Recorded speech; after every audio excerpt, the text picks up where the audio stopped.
song was written more for me, kind of not telling myself to like,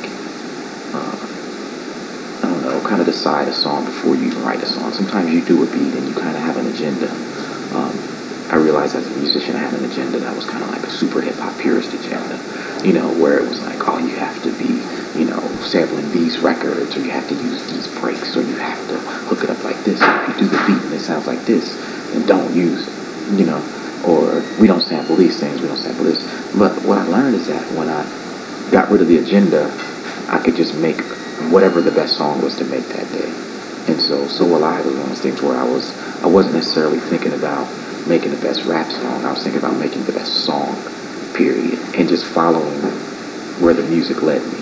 And so the music, I started working on it just like I work on most beats. I started with a melody, and then I added some drums. The drums just happened to be different than the typical drums that you would add to it. And then from there, I just went where it took me in terms of writing the best song. Not necessarily the best rap song, which is why I didn't rap on it, but I still feel like it's the best song, you know, that I could write, you know, for what I was trying to work on. And I think it came out really well.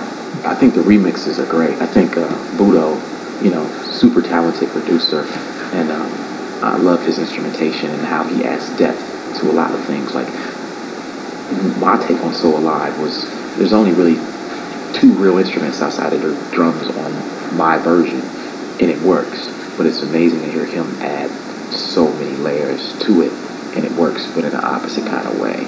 And that remix is super fresh. The X144 remix is really fresh too, because that goes even completely different. Budo's is more kind of mellow and smooth, and X44 just came with like the ruckus and like just real mean remix, and just melodically, like it was a little minimal, but it was still super dense at the same time. Like, he's got a lot of crazy vocal samples going on there, things that I didn't think of when I did it. So it's cool to hear other people's takes on your music, because it always reminds you of like a way that you didn't take that they heard, which is pretty fresh. I'd say like one of my favorite songs that summarizes what I'm doing on the record would be My Culture, because it's the title track, but musically it goes 3 or 4 different places, brings them together in a way to where it really works, and that is kind of what I'm trying to do throughout the entire record. And I think that song summarizes so much of what I'm doing on the record. You know, it starts out sounding real slow and evil. By the time you get to the chorus, it's just like almost like a dance track. It transitions out of that, and then it has like a church element kind of going on into the chorus. And I think that's kind of what I'm really trying to do. And then content-wise, the content really attacks the things that, you know, I wanted to attack on the record.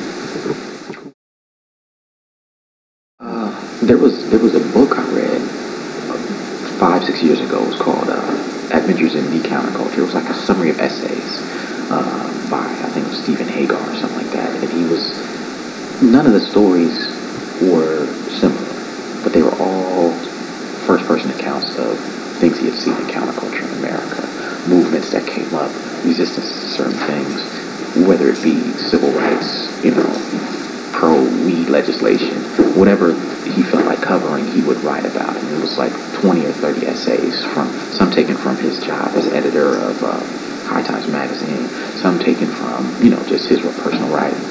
And I read the book, and I thought it was amazing how he took all these things that were not related and tied them together in a way to where they were tied together by the theme of counterculture. And as I was working on my music, I realized I was kind of trying to do the same thing. And so the title of that kind of jumped out to me as well. Okay. What's up, y'all? This is Blueprint. My new album, Adventures in Counterculture, is in stores right now. Thank you for the support. Peace.